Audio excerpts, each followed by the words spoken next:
A Elphaba arrancou o quê de quem? Esse livro é muito esquisito. É claro que depois de assistir o musical no teatro um total de 6 vezes e assistir ao filme pelo menos 4 vezes entre versões dubladas e legendadas, eu simplesmente precisava fazer um review deste filme, que é baseado no musical, que é baseado naquele livro, muito esquisito, e que por sua vez é baseado num filme que também é baseado em um outro livro. Mas nada disso realmente importa, porque o Wicked é uma obra que se sustenta em si própria e transcende a si mesma como filme e se torna um farol que, se o mundo tiver juízo, utilizará como guia para o futuro do cinema e do entretenimento. Quer saber por quê? Então você já sabe, se liga no vídeo de hoje. Houve uma época em que os cinemas eram propriedades das distribuidoras e dos estúdios de cinema. Então eles ditavam o que chegariam nas telonas. E isso acabou gerando uma grande crise em Hollywood.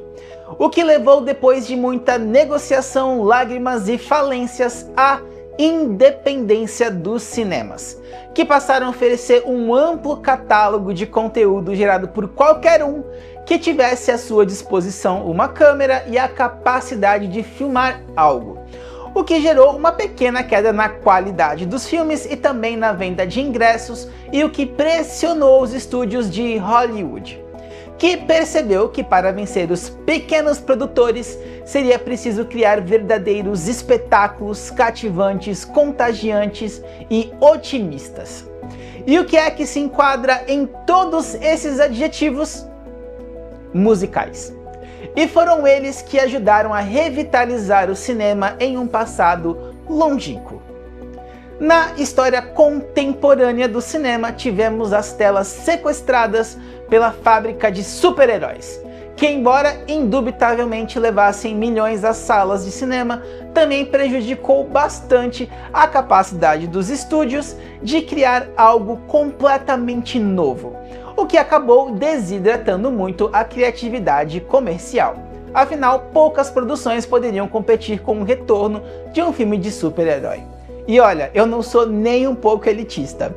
Eu não tô reclamando da falta de filmes suecos ou do cinema independente ucraniano dominando o mundo. Não, não, não. Meu filme favorito é Caça-Fantasmas.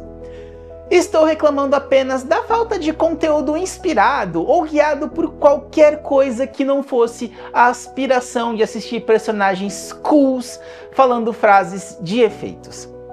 Depois da pandemia e do streaming, o cinema passou por maus bocados, não apenas criativamente, mas também falando financeiramente. Claro, houveram sucessos aqui e outro lá, mas tirando poucas exceções, como por exemplo Avatar, O Caminho da Água ou Top Gun, todos os outros filmes, mesmo aqueles que chegaram a arrecadar mais de $1 bilhão, como Super Mario Bros. Ou Barbie, não pareceram assim grandes eventos cinematográficos. Lhe faltavam gravitas. Imagens e sons que superassem aqueles de um celular ou tablet ou da TV média. São filmes que eu particularmente gosto, mas que eu poderia assistir e já assisti em uma tela de avião, um tablet ou até mesmo um celular, com o fone mais vagabundo que eu tivesse à mão, e eles não perderam em nada, foram tão agradáveis de assistir quanto no cinema. Ainda ao mesmo tempo vieram os Reels, TikToks e conteúdos curtos em todos os aplicativos de nome engraçado que você puder imaginar. E eles eram e são tão rápidos e descartáveis que, se você assistir a 10 deles, o que literalmente leva 2 minutos, você vai rir, talvez se indignar com algo, mas com certeza vai esquecer de todos os 10 no mesmo tempo que levou para assisti-los, criando um jogo de soma não zero em termos de conteúdo e um jogo de perde-perde quando falamos do nosso tempo. Eu passei a ouvir neste período muitas pessoas próximas de mim falarem as mesmas coisas. Nossa, eu não consigo assistir mais filme, ou nossa, nada mais presta. E sim, eu entendo que a impaciência é uma realidade com a qual todos nós temos de lidar e tentar lutar contra. Mas ainda assim, a minha resposta para todas essas pessoas foram a mesma: assista algo melhor. Sim, a minha tolerância por coisas medianas também foi pro ralo. Mas eis que depois de 10 anos do seu anúncio original, chegou finalmente às salas de todo mundo o Wicked. O filme que traz todas as canções do musical para as telas do cinema ao redor do mundo. O musical já foi visto por mais de 65 milhões de pessoas ao redor do mundo.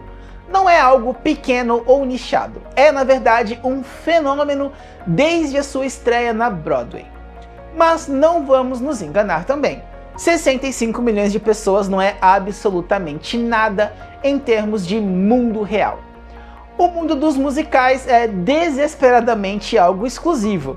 É algo extraordinário, porém também caro para a maioria das pessoas, com ingressos que chegam a custar R$500 e ainda assim são apenas apresentados em grandes cidades em todo o mundo. É inacessível demais. Diferente dos Reels e TikToks e sei lá o que mais que as pessoas carregam no bolso delas o tempo todo. Agora, o Wicked será conhecido por centenas de milhões de pessoas em todo o planeta, com ingressos que podem custar até R$20. Para os não iniciados no culto que são os musicais, o Wicked conta a história das bruxas do mundo de Oz, originalmente concebidas no clássico centenário literário O Mágico de Oz. Só que com uma pegada muito modernizada e descolada, mostrando ali o que seria a fase terminal da adolescência das bruxas e o começo de suas vidas adultas. Difícil precisar a idade delas nesse filme. Em resumo, é um conto sobre como as bruxas de Oz se tornaram as bruxas boas e más deste mundo mágico. Mas o que importa é que essa história é contada com músicas compostas por melodias e letras estonteantemente poderosas e divertidas que vão se infiltrar no seu subconsciente para sempre. E todas elas estão presentes no filme, assim como no palco, porém com pequenas mudanças em seus timings e uma grande mudança em sua instrumentação. No musical de palco, a orquestra é composta por pouco menos de 30 músicos. Já as trilhas do filme contam com mais de 90. O que traz para a trilha, que já é ridiculamente, absurdamente e escandalosamente fenomenal de Schwartz, para um nível tão absurdo de grandiosidade que atinge este patamar quase inalcançável do espetáculo e que implora por mais. Um sistema de som maior, um volume maior, uma tela maior, uma qualidade de imagem maior. Este é um filme que, imagino eu, se assistido por exemplo numa tela de celular, teria seu próprio conceito destruído em si próprio e que se perderia facilmente em um alto-falante vagabundo. Seria um desserviço à obra de Steven, que é produtor musical da trilha também do filme. E ele conseguiu compreender como gênio que é o que é o cinema e conseguiu elevar a sua própria obra, cuja qual originalmente ninguém criticaria sequer uma única nota, para um nível tão alto, mas tão alto, que faz a sua obra original parecer pequena, embora eterna, gigante seja. Se aquilo que a gente ouve é basicamente a realização real do meme Absolute Cinema, aquilo que a gente vê faz a mesma coisa. Pega o material da peça, que nunca foi um grande destaque para mim, com cenários bastante esquisitinhos até, e transforma eles em um mundo intricado, com detalhes e que simplesmente implora para se tornar uma área temática em algum parque temático por aí. O design da produção, embora tenha os pés no chão, se utiliza de motivos elegantes e delicados para trazer o mundo de Oz para a nossa realidade. A falta de elementos muito fantasiosos torna mais fácil de nós se relacionarmos com as personagens. Outra coisa que ajuda é que todos os sets foram realmente construídos de verdade. O filme faz pouquíssimo uso de computação gráfica, o que nos remete à introdução desse filme. Estúdios de cinema voltando a fazer filmes que são filmes com toda a valorização do trabalho manual e de cenografia. O Sr. M.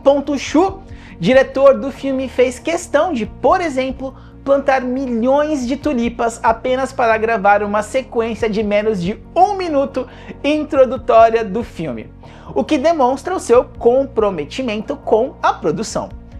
Este mesmo diretor também dirigiu In the Heights, Era Uma Vez um Bairro, que flopou fortemente na bilheteria, mas eu recomendo você assistir no HBO Max. E agora é de certa forma poético ver ele ter todo o sucesso que certamente merece. A direção é quase perfeita. Apenas em um dos 11 números musicais presentes na primeira parte de Wicked, eu achei que ficou um pouquinho fraco, especialmente comparando com as outras sequências que são extraordinariamente bem dirigidas e executadas. Ainda falando da direção, mas já arrumando um pouquinho para atuações do filme, todas as canções do filme foram cantadas ao vivo no set de gravação. Ou seja, o elenco não dublou as músicas pós-gravação, depois em um estúdio com calma. E isso é algo que aparece lindamente no filme quando assistido em seu áudio original. As leves nuances e leves mudanças em uma ou outra nota durante os números musicais são de derreter o coração se você conhece o original. E ainda que você não conheça, não será nem um pouco menos impressionante ou encantador para você. Liderando o elenco, nós temos Cynthia e Ariana. Mas, com todo respeito, não importa muito quem elas são. Sim, dá para reconhecer elas visualmente, especialmente a Ariana Grande, que tem uma carreira longa de sucesso na TV e na música pop.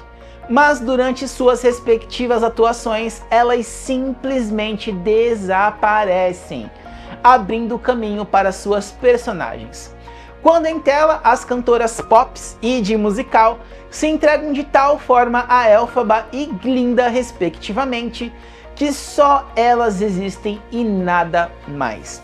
As atuações são perfeitas, as emoções são passadas, os maneirismos, tudo eleva aquilo dos palcos para além de um musical bem adaptado para merecimento de Oscar.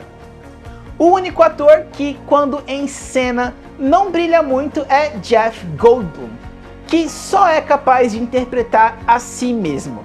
Porém, tudo bem, ele é um bom mágico de Oz, sendo ele mesmo. O desempenho vocal é tão perfeito que dispensa adjetivos adicionais.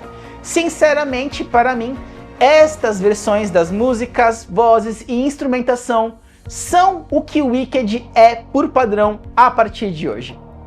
Antes de sair deste assunto, a versão dublada do filme tem nos papéis principais as vozes de Mira Ruiz e Fabi Bang, que interpretaram por duas montagens Elphaba e Glinda aqui no Brasil. Nos primeiros trailers, as vozes não foram muito bem tratadas, o que causou um fuzuê com pessoas reclamando da escolha. Pois bem, agora que o filme saiu, eu posso dizer que foi um grande acerto.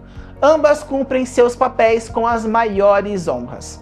E comprar os direitos da letra brasileira dos palcos para um filme foi um outro gigante acerto por parte da Universal. Embora poucas pessoas tenham assistido o musical no Brasil, se considerarmos a população como um todo, as versões são maravilhosas e, sinceramente, algumas vezes melhores que as originais. Não adianta vir atrás de mim. Pronto, falei. No entanto, ver o filme dublado o torna um pouquinho menos especial que o original, devido ao fato dele ter sido gravado ao vivo durante as cenas, o que traz uma emoção maior para as personagens. Porém, proporcionalmente, ele fica um pouquinho mais divertido. Mas, afinal, quais são os temas de Wicked, dramaticamente falando? Bom, ele demonstra como e quando circunstâncias e desejos transformam as pessoas em boas ou más, a depender de onde são observadas. Traz também um pouco de crítica à política e até mesmo à imprensa, de certa forma. É bem complexo quando se olha a fundo, mas bem simples para aqueles que querem apenas curtir as coisas como são apresentadas. As crianças vão gostar das músicas e das personagens, e os pensadores vão querer saber um pouco mais sobre a obra chamada Wicked. Com um tempo de duração de 2 horas e 40 minutos, o Wicked é um filme gigante e uma verdadeira afronta à filosofia de consumo de conteúdo de hoje em dia, e eu adoro ele por isso. E sim, você pode pensar, quase 3 horas de filme? Oh meu Deus, será que eu vou sobreviver? Mas na verdade o filme é tão bem feito e tão divertido que o tempo passa voando, te entretendo e maravilhando a cada novo número musical. A história é sim dividida em 2 filmes, e o próximo só será lançado daqui a 1 ano, e representa o segundo ato do musical nos palcos. Mesmo que isso não seja citado em absolutamente nenhuma publicidade no filme, já na tela de título aparece lá o Parte 1. Mas não precisa se preocupar. De certa forma, o final de Wicked Parte 1 é tão estrondoso que irá suprir qualquer necessidade por um desfecho que você possa querer. E tranquilamente vai te saciar até a sequência. Enquanto isso, se você quiser uns spoilers, basta ouvir a trilha sonora do musical em algum streaming. O Wicked nem é o meu musical de palco favorito, mas espero que seja uma influência para outros musicais receberem o mesmo cuidado em suas futuras, possíveis e devidas adaptações. E se você gosta de musicais, cinema, games, viagens, parques temáticos e tudo que tem a ver com este mundo, você já está no lugar certo, pois neste canal nós falamos sobre tudo aquilo que te interessa em um só lugar. Eu sou o Taylor e você já sabe, se liga no canal.